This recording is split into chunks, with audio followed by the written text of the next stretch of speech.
जरा आपण माईवर जाऊ की काही काय म्हणतात ती जरा बघू. बघायला कशाला पाहिजे? मी सांगतो ते चक्क झोपा काढताय. कशावर? आता झोपा करावे लागणार त्यांना. शाहिरांचा जमाना आता संपला. चाललंय कळू दे तरी तुझ्या तोंडून. अहो आपल्या निरोपाला मोठमोठ्या शाहिरांची फेरंटी मिळाली. माझ्याही कानावर आलं त्यातलं थोडंसं. पण तुमचा त्यावर विश्वास बसला कसं? कसं बसणार? लोकांची रीतच कशी आहे. वस्ती बिटवर तर कळतात हात बस. काय काय वीज बांधलेली असताना त्या हात बंधायला किती सावली लागणार?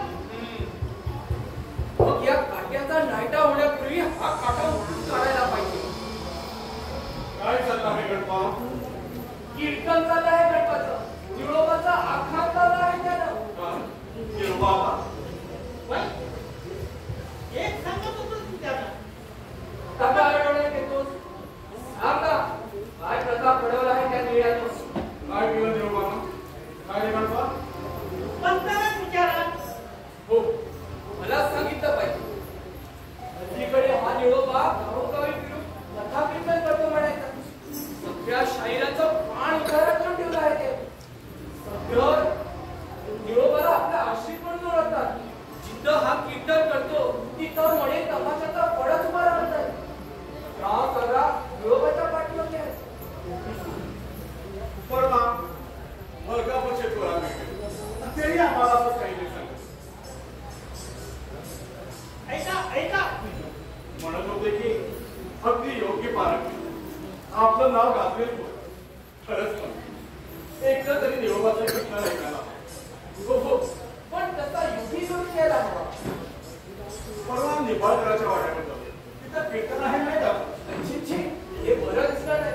घरात दूध दुभतं विकत असताना तापासाठी दुसऱ्याकडे चोपडा मागायची काय जरुरी? आपण वाड्यातच त्याचं कीर्तन करूया की. ठीक आहे. आता निरोबा आला की त्याला कधी श्रवण आहे ते विचारा आणि ठरवून टाका. ते काम माझं. अरे सपूर कर.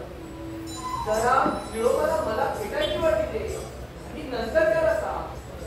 हे पहा पण निरोबाच्या कीर्तनाचा चांगला चालला आहे. कारण काही मुली झाली नाही पाहिजे. त्याची जबाबदारी माझी.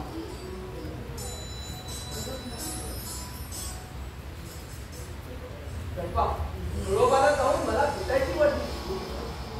हो मी निघालो.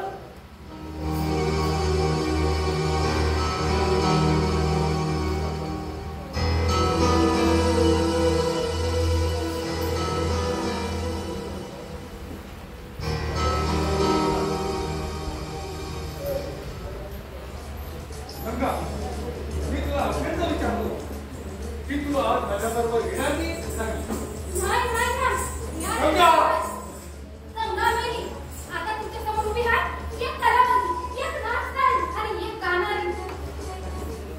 अशा कितीतरी कलावंतींनी मी डफाच्या तारावर आणि बोटावर नाचवलं.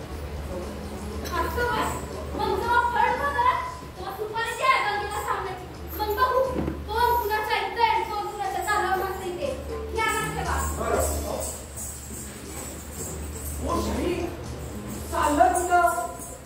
हो मी तुमच्या पडाची थेट दरबारात शिफारस केली आहे. कोणत्याही क्षणी आमंत्रणाची घडी आणि तुम्ही असे जर वागलात तर मी चांगलाच तोंड वाशी पडेल. आणि शिवाय तुमच्या दोघांपुढं मोठं संकट आवाजून उभा आहे.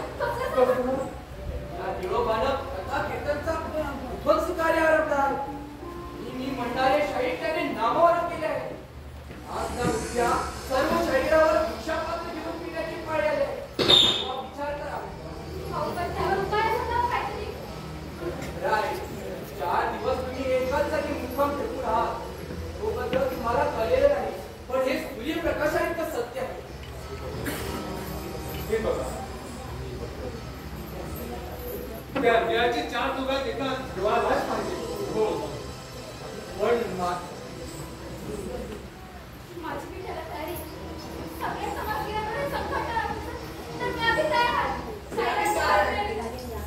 ठरलं